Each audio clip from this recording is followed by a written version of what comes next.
Salut. Alors, tente de toit ou cellule? Voilà. Donc celle-ci, c'est la Fendrunner.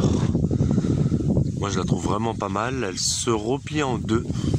Pour ceux qui n'ont pas vu plier en fiche technique, jusqu'à cette partie, ça n'a rien à voir. C'est moi qui l'ai ajouté. Plus de l'esthétique par rapport à mes fixations. Il y a 4 fenêtres. On va dire 2 fenêtres et 2 portes, on va dire 2 entrées selon comment vous allez la poser. Le volume, franchement, c'est vachement intéressant.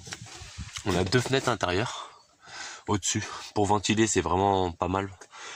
C'est la 3e fois que je l'utilise, celle-ci. Pour la condensation, franchement, il n'y a aucun souci. Elle ventile vachement bien.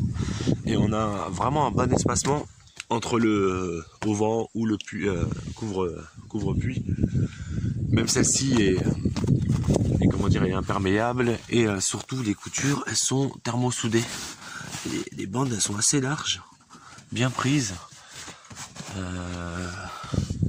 Là on est au Salagou, donc c'est un côté qui est vachement humide, hein. On est au bord d'un lac.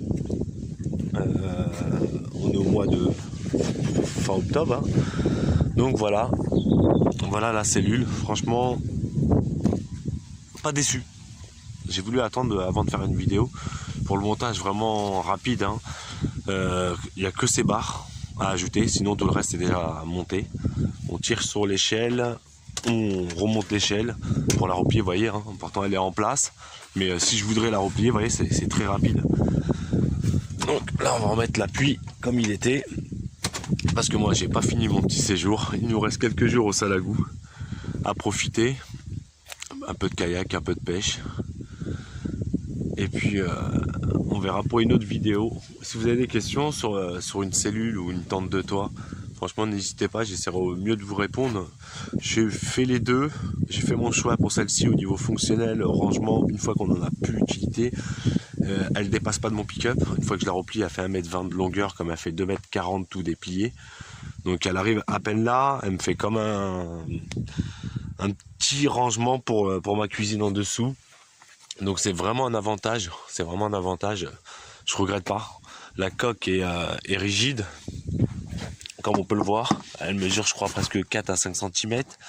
Dedans, il y a une mousse qui permet d'avoir une isolation. Et ça, c'est sa bâche lorsqu'on la replie. Vraiment, les 4 minutes, clé en main, vous l'avez refermé. Et vous êtes prêt à reprendre la route pour trouver un nouvel endroit. Donc voilà. On verra où est-ce qu'on va aller ce soir ou demain. Je sais pas si je reste là encore. Donc voilà, à bientôt. Si vous avez une idée, je suis preneur.